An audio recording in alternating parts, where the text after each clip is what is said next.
यानंतर मुद्दा आणखी एका गाजणाऱ्या वादासंदर्भातला। छत्रपती संभाजीनगरमधील औरंगजेबाच्या कबरीचा वाद, त्याच्यावरचं राजकारण गेली कित्येक दिवस चर्चेत आहे। भाजपच्या नेत्यांसह अनेक सरकारमधल्या मंत्र्यांनी सुद्धा कबर हटवण्याची मागणी केली, आपण ती ऐकली, त्याच्यावर चर्चा केली। मात्र औरंगजेबाची कबर हटवू नका, मराठ्यांना विरोध करायला आलेल्या औरंगजेबाला इथंच गाडलं असा बोर्ड लावा अशी भूमिका राज ठाकरेंनी घेतली। त्यावरून आता विविध राजकीय प्रतिक्रिया उमटू लागल्या। राज ठाकरेंचा कबरीवर वेगळा सूर।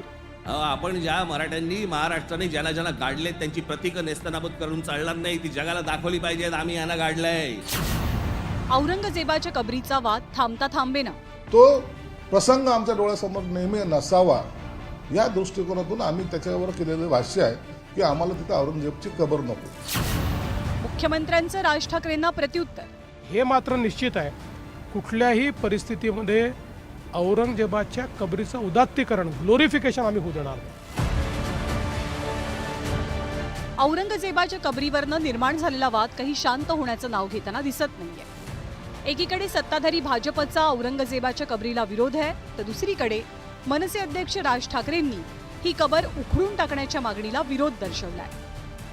ज्या वेळेला त्याचा अभ्यास केला जातो त्यावेळेला जगभरातल्या लोकांना कळतं की तो काय करायला गेला होता आणि कसा मेला।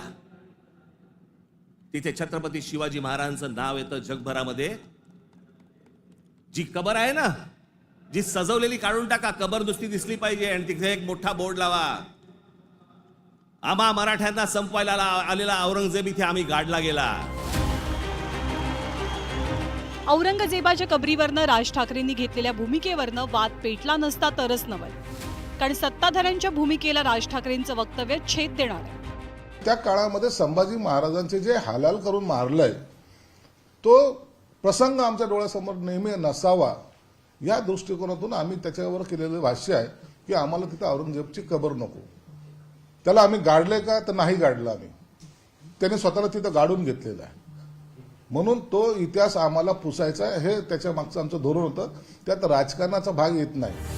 मुख्यमंत्री देवेंद्र फडणवीसांना राज ठाकरेंच्या विधानाबद्दल विचारलं असता त्यांनी पुन्हा एकदा पुरातत्व खात्याकडेच बोट दाखवलंय। बघा, आमची भूमिका अतिशय स्पष्ट आहे की ही जी काही कबर त्या ठिकाणी आहे ही ASIची प्रोटेक्टेड कबर आहे।